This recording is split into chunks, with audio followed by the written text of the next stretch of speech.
ها هو الرسول. الله أكبر الله أكبر. ها هو الرسول. الله أكبر. أقبل الهادي البشير. الله أكبر الله أكبر.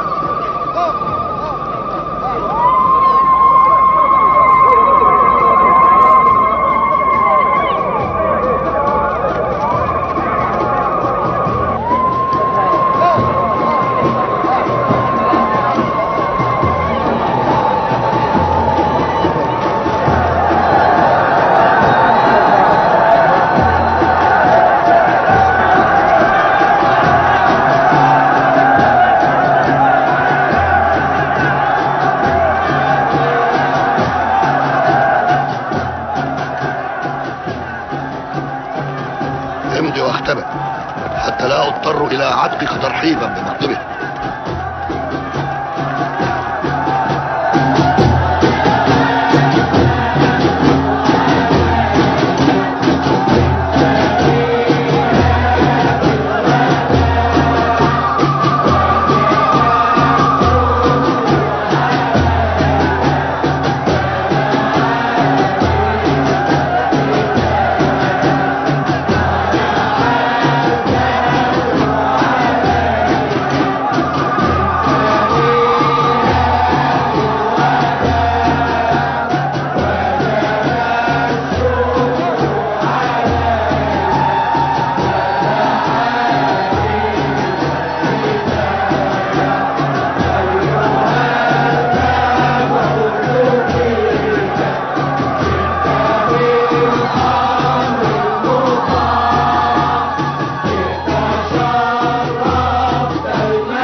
مرحبا برسول الله في مدينته المنورة.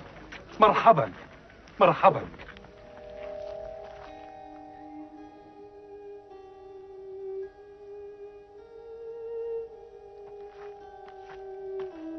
مقامك عندي يا رسول الله.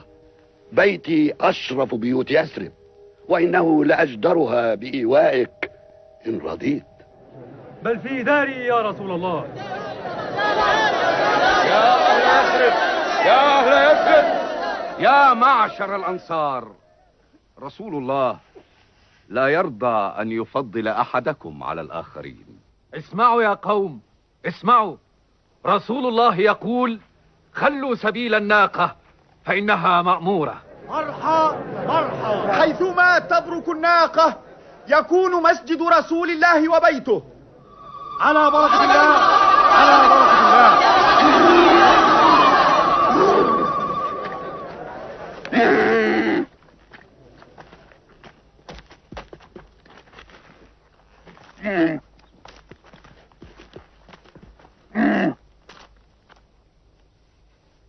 حل ذكي. اختيار الناقة لن يختلف عليه أحد.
بسم الله نقيم بيت الرسول.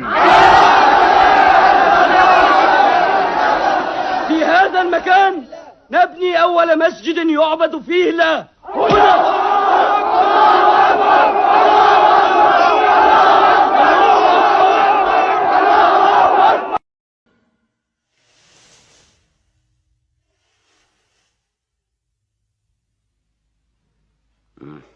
Cette raideur va leur valoir la corde.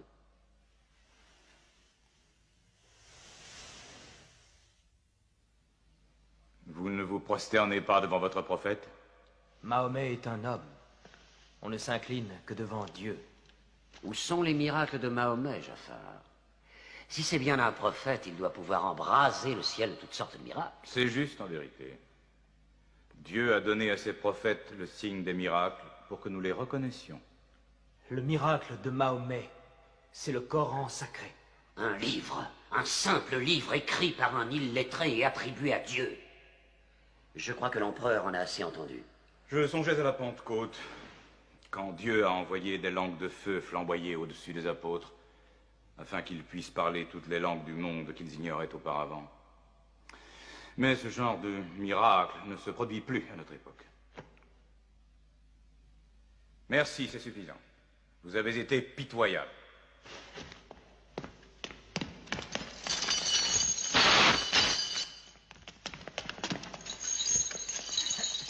Nous avons souffert des persécutions à la Mecque.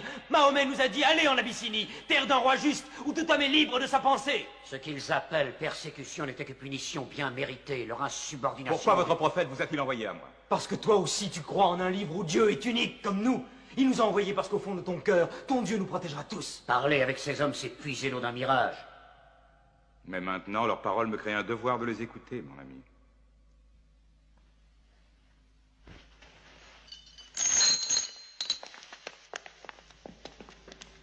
Continue.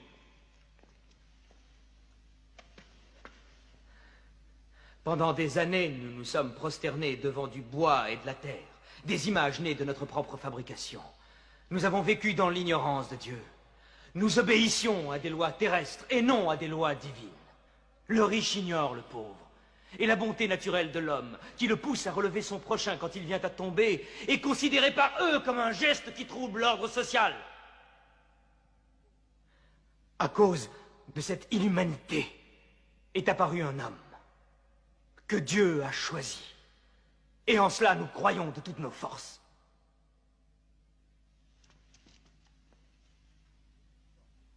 Tu t'emportes. Je te prie de reprendre tes esprits. Je parle du messager de Dieu. Mahomet nous enseigne d'adorer un Dieu unique, d'exprimer la vérité, d'aimer son prochain comme soi-même, de faire la charité.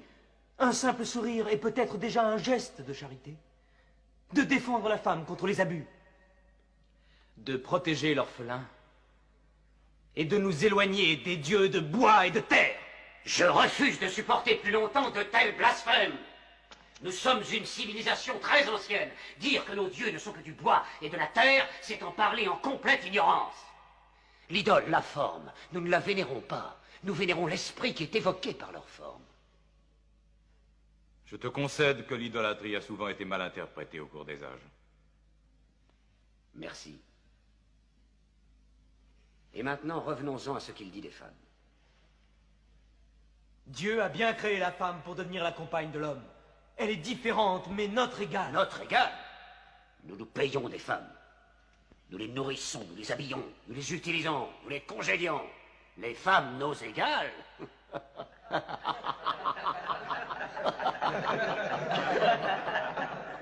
Quand Dieu a créé l'homme, il a conçu un mâle et une femelle. Amra, je te demande de respecter en toute femme le ventre qui t'a porté. Pourquoi tes 300 dieux ont-ils la langue si liée, alors qu'un Dieu unique a une telle éloquence? Dieu nous a déjà parlé par le passé, en s'adressant à Abraham, à Noé, à Moïse et à Jésus-Christ. Pourquoi être surpris quand Dieu s'adresse à nous par l'intermédiaire de Mahomet? Qui t'a appris ces noms? Ils sont tous mentionnés dans le Coran. J'ai connu Mahomet à l'époque où il gardait ses moutons. Et nous savons que le Christ était charpentier. Les paroles du Christ et les paroles de Mahomet sont semblables aux deux rayons d'une même lampe. Il te mente. Il renie le Christ. Toi-même, tu adores 3 dieux, dit-on, le Père, le Fils et le Saint-Esprit. Qu'as-tu à dire du Christ? Ils disent que Dieu ne peut avoir de fils. Le Christ n'est pas le Fils de Dieu. Parle-moi du Christ. Eh bien, nous disons du Christ ce que le prophète nous a enseigné. Dieu a insufflé le Saint-Esprit dans le ventre d'une vierge appelée Marie qui a conçu le Christ, l'apôtre de Dieu. L'apôtre, tu as entendu, et pas le Fils.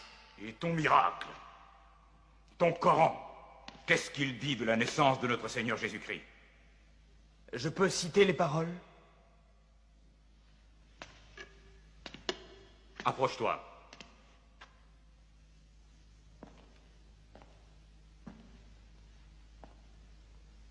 Au nom de Dieu clément et miséricordieux. Raconte dans le livre l'histoire de Marie. Quand elle s'est isolée de sa famille en un lieu situé à l'Orient, comme nous lui envoyons notre ange Gabriel qui lui dit « Je suis le messager de ton Seigneur. Je suis venu t'annoncer la naissance d'un fils saint. » Elle lui demanda « Comment pourrais-je avoir un garçon alors qu'aucun homme ne m'a touché ?» Et Gabriel lui répondit « Car ton Seigneur a dit, il en sera ainsi. Nous ferons de ce garçon un signe pour les hommes et une grâce émanant de nous. » L'affaire est décidée.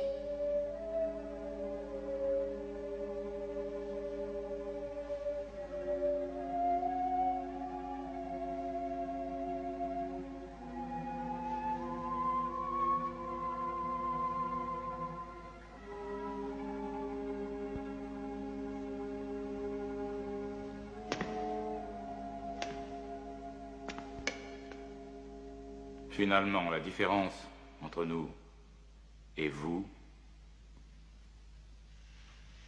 n'est pas plus large que cette ligne.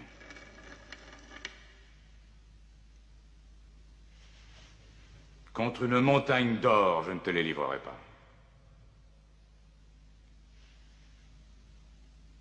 Vous pouvez vivre en Abyssinie en paix, aussi longtemps que vous le souhaiterez.